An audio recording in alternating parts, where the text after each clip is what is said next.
Kontaktlos bezahlen, kontaktlos bestellen. Abstand ist die Devise. Es ist schon wichtig, dass man sich nicht zu nahe kommt, damit man sich und andere schützt. Wir gucken schon, dass wir möglichst wenig Kontakt im Laden haben. Ich selektiere Geschäfte auch danach, wo ich kontaktlos zahlen kann. Genau jetzt kommt der hessische Einzelhändler Tegut mit einer neuen Idee um die Ecke. Ein Supermarkt ohne Personal. Komplett autonom, 24 Stunden mal 7. Max zeigt Ideen für Supermärkte, Restaurants und Co., die zwar nach Zukunft klingen, aber jetzt schon Realität sind. Max in Fulda. Genau hier steht seit kurzem Theo von Tegut, der erste Supermarkt ohne Personal. Von der Tiefkühlkost bis zum Obst. Insgesamt 950 verschiedene Artikel werden hier in der Pilotfiliale 24 Stunden, 7 Tage die Woche angeboten. Und das alles völlig digital. Wir sind bei Tegut natürlich sehr stolz darauf, dass wir damit Vorreiter in Deutschland sind, weil so ein innovatives, digitalisiertes Kleinstflächenkonzept hat so noch kein anderer Wettbewerber.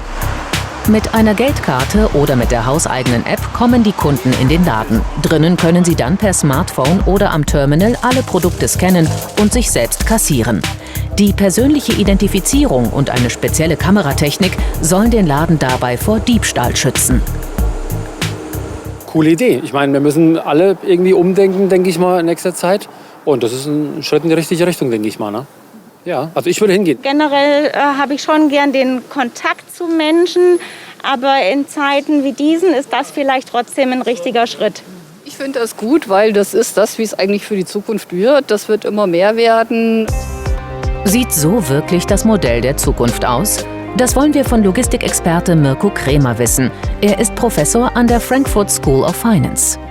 Das ist meiner Meinung nach absolut zukunftsweisend. Wenn man mal über den deutschen Tellerrand hinausschaut, sieht man das schon seit Jahren in anderen Ländern. Die Niederlande sind vorne dabei, in Asien, in den USA gibt es viele ähnliche Modelle. Von daher ist es relativ einfach vorher zu sagen, dass es auch in Deutschland kommen wird, halt nur ein bisschen später.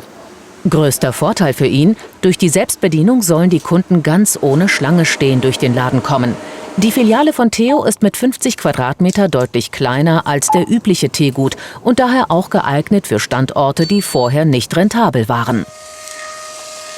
Doch durch die kleineren Flächen ändert sich auch die Lieferkette bei Tegut. Statt wie in einer normalen Filiale 2- bis 3-mal wöchentlich, kommen die Produkte bei Theo täglich aus dem Zwischenlager direkt ins Regal. Der Kleinflächenmarkt hat kein Extralager vor Ort, lediglich wenige Stauflächen, erklärt Thomas Stäb. Es ist ein Mehraufwand, weil wir täglich auffüllen müssen, also von Montag bis Samstag. Und wir natürlich, weil wir den Sonntag auch geöffnet haben, den Samstag noch mal ein bisschen mehr vorplanen müssen. Das heißt, Samstag muss halt spät abends noch mal jemand auffüllen, damit halt der Sonntag wirklich der Laden gut aussieht. Professor Mirko Krämer glaubt, dass die aktuelle Krise die Entwicklung hin zu mehr Selbstbedienungssupermärkten nur noch befeuern könnte.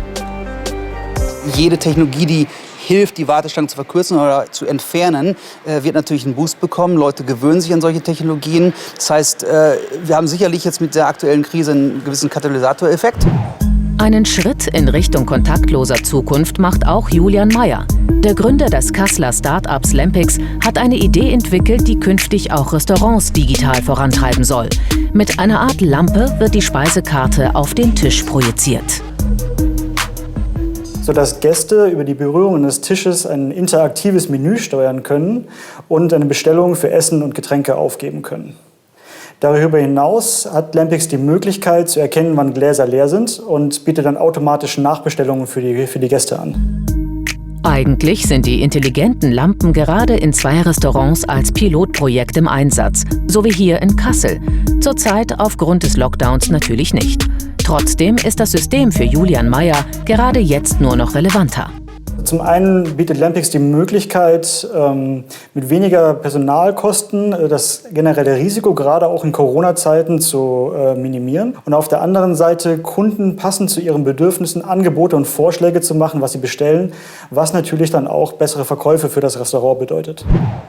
Dass smarte Systeme auch in weiteren Bereichen interessant sein können, beweist zum Beispiel die App IKEA Place. Per Smartphone kann man sich die gewünschten Möbelstücke im eigenen Wohnzimmer anzeigen lassen und sieht so, ob's passt, ohne Gang ins Möbelhaus. Der Kauf kann dann auch per Klick erfolgen. Wenn man das vorher noch ausprobieren kann, finde ich das noch viel besser. So habe ich es virtuell. Ich sehe sofort, was kann ich wo hinschieben. Ich sehe die Größe des Raumes, passt das Möbelstück dahin. Das macht schon Sinn und erleichtert die Sache ungemein. Alles schön und gut, aber fallen durch diese zukunftsträchtigen Modelle nicht auch Jobs weg? Die Beteiligten sagen nein. Es ist ja nicht so, dass wir deswegen Filialen schließen wollen, sondern es ist eine Erweiterung, eine Ergänzung von unserem bestehenden Filialnetz. Es entstehen durch den technologischen Fortschritt andere Aufgaben, die erledigt werden müssen. Unser Experte sieht das jedoch ein wenig anders. Da wird dann schon mehr Personal benötigt in anderen Bereichen, aber es wird nicht zu 100% aufgefangen. Ich denke, das ist unrealistisch. Das Mex-Fazit: kontaktlos ist in. Und auch mit möglichem Impfstoff könnte das künftig so bleiben. Ja, so machen Wirtschaftsthemen Spaß, oder? Dann schaut doch mal hier rein. Da sammeln wir alle Mex-Videos für euch. Und ein ganz spannendes Video von der Kollegin der Hessenschau, die gibt's hier. Und für die geballte Ladung Recherchen lasst doch einfach ein Abo da. Und zwar hier. Ich freue mich auf euch.